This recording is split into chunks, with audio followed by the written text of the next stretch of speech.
Let's take a look at the conditional statements, or also called as the decision statements in Python. So the reason for calling them as the conditional or decision making statements is because these statements can actually control the flow of the program, or in other words, they get to decide whether a piece of code will be executed or not. Okay. Let's see some examples to understand this much better. So we will start with the if condition. So we'll start with the if condition. So let's see the syntax of if statements. So this is how the if statement is written. Something like you write if, and then you write an expression, and then if this expression evaluates to true, you can write the statements like one or many statements. Okay, so let's see an example to understand this much better. So let's write okay, a equal to 6, and I'll write an if condition here. So if a modulus 2 equal to 0. So any idea what I'm trying to evaluate here? So basically I'm writing a modulus 2, I'm checking whether a modulus 2 equal to 0. So what is a modulus 2? For example, if we have the number 6, right? So it's basically modulus will give us the remainder. So when you divide 6 divided by 2, the quotient is 3 and the remainder is 0. So what does this 0 indicate? Means that the number is an even number. Okay, so that's what I'm trying to do here. I'm just trying to find out whether a given number is even number or odd number. Okay, so when this expression evaluates, to true, or if a modulus 2 equal to 0, then we know that it is an even number. So we will print a is an even number. So when we execute this, we will get the result as 6 is an even number, right? So this is how you write a simple if statement. Okay, so as I already told you that the if condition will be executed when this expression written after the if keyword evaluates to true. So let's check what this expression yields. So when we execute this expression, it basically gives us the boolean value which is equal to true. So if condition, the statements inside the if condition will be executed when this expression evaluates to true. Okay, so also if you have only one statement inside your if condition, right? In this case we only have one statement. You can actually write more than one statement here, right? You can do, you can have multiple statements inside the if condition. In this case we only have one statement. So if you only have one statement, you could also write it in the same line. You can also write it in one line. Okay, so what I'm trying to say is you can basically write something like a modulus 2 equal to 0. So instead of writing in the second line after indentation, you can basically write this in the same line, because we only have one statement.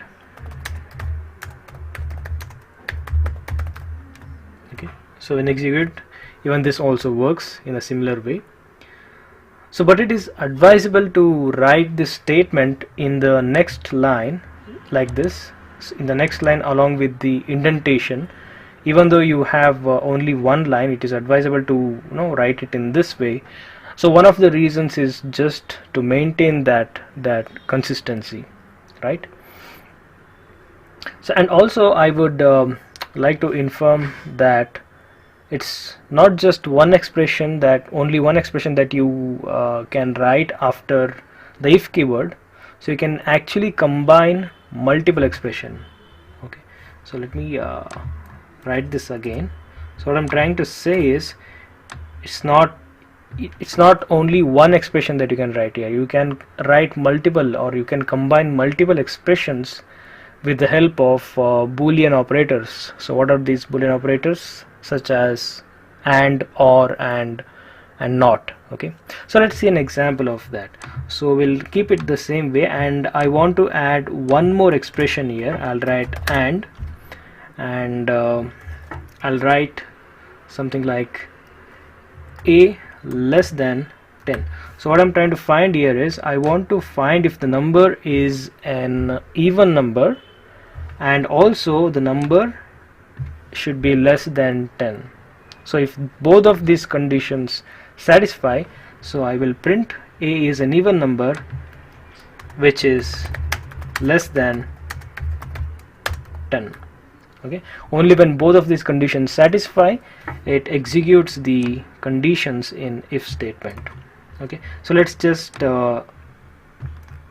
see what the expression yields.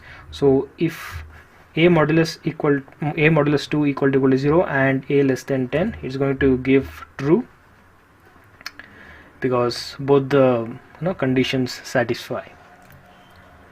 Okay, so that's how you combine multiple expressions using the Boolean operators.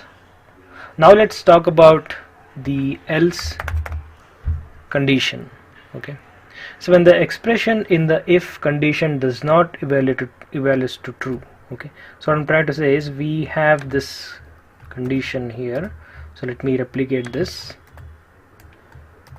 So let's assume we have a number 5. So in that case, a modulus 2 equal to 0 will be false. It does not evaluate to true, right? So then nothing gets printed on the screen. So this is where you can make use of the else statement. Okay, when the expression in the if condition does not evaluate to true, then the statements written inside the else condition will be executed. So in other words, if this expression evaluates to true, the statements written inside if will be executed, and if the expression evaluates to false, you can make use of the else condition, and the statements written inside the else condition will be executed. So I will simply print, so if a is not an even number, then we can print that a is an odd number. Okay, so when we execute this, we know that the modulus of 5 modulus 2 equal to the remainder is equal to 1. So this expression evaluates to false, so it's going to print a is an odd number. So let's execute this, and we can see that it printed 5 is an odd number. Okay, now let's check the nested if else statements. So what are these nested if else statements? What are these nested if else conditions or statements? So if an if else condition is written inside of another if else condition, then such if else conditions are called as nested if else conditions. So let's see an example to understand this. So I'll write a number a is equal to maybe 6 again. Okay, and I'll write if a modulus 2 equal to 0. Okay, so inside the if condition, I will again write one more if condition. If a is less than 10, I will print, okay, a is an even number less than 10. Okay, so I'll print a is less than a is an even number less than 10. And for this if condition, I'm writing an else for this if condition, so we already know that it is an even number. Here we are checking whether if it is even number, then whether it is less than 10 or greater than 10. So if it is not less than 10, then A is an even number greater than 10. Okay, so this is about the if else condition written inside another if condition. So even in else, you can again write if else conditions if you want to, or else optionally you no need to write, or if you want you can write here also. So I'll write a nested if else condition again inside the else statement as well. So if a modulus 2 is not equal to 0, which means that it is an odd number, so again we will check whether the odd number is less than 10 or greater than 10. So let's copy this entire code and write it here. So only thing that changes here is we'll write if a is less than 10, then it is an odd number less than 10. If it is greater than 10, then it is an odd number greater than 10. Okay, so let's execute this. So we know that 6 is an even number less than 10. So let's write maybe 51. So we know that this is an odd number and it is greater than 10. So it will print 51 is an odd number greater than 10. Okay, so now let's check out the if, elif and else conditions. Okay,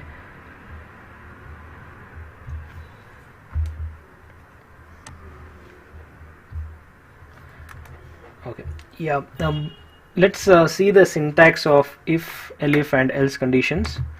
So this is how you write.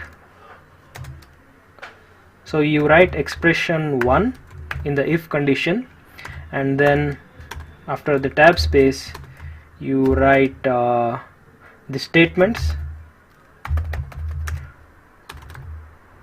for expression 1, and then you can write the elif. So in other programming languages we have the else if, it's called as else if. In Python it is not else if, it is called as elif. So in elif you can write another expression, and then you can write the statements. Okay, expression statements for expression 2, and you can continue this and write as many elif conditions you want. Expression n, you can write the statements for expression n, and finally you can write an else condition and statement for the else conditions. Okay, so this is the syntax of if, elif and else statements. So let's see an example. Okay, so let's see an example here. So I'll write a is equal to 0. Okay, and I will write if a is equal to 0, then I will print a is neither even nor odd. So this is actually debatable. So what I'm assuming is that if when a is 0, it is neither even nor odd number. Alright, so this is what I'm trying to print here. If it is 0, then I'm printing it is neither even nor odd, or else I'm checking if if it is not equal to 0, then it will come to the elif condition, and I'll check whether a modulus 2 equal to 0, which means I'm checking whether it is an even number.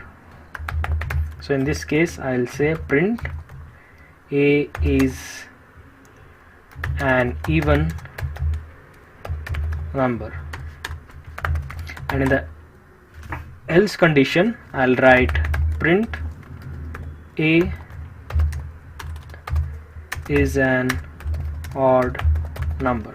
Okay, so when I execute this, you can see that since a is 0, it's going to come inside the if condition and print a is neither even nor odd.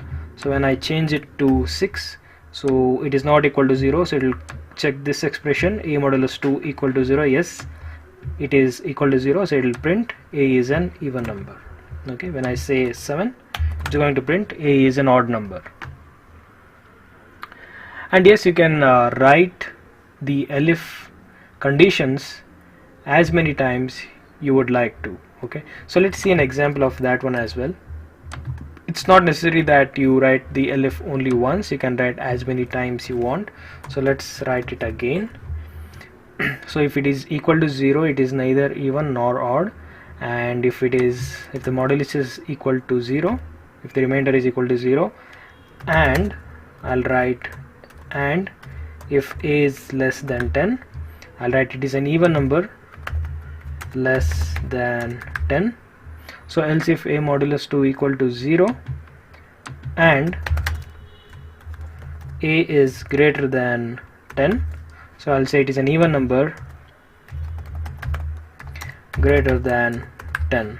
Okay, then you can have the else condition. So you can what I'm trying to say is you can have as many elif conditions you want in your if elif else statement. So when I execute this, 7 is an odd number, so when I give the value as 6, it's going to come in this scenario where it is less than 10 and also even number. So when I give 60, it is an even number and greater than 10, so it's going to print 60 is an even number greater than 10. Okay, and also I would like to inform that it is not mandatory to write the else condition. So in this case, even if I delete this else condition, it will still work without any issues. Okay, but then we don't have a condition to check whether it is an odd number, so it's not going to print anything if we pass an odd number, right? So what I'm trying to say is it's not mandatory that you write else condition. Even if you skip the writing the else statement and its else condition and its statements, it will still work. So that's all about the decision or conditional statements in Python.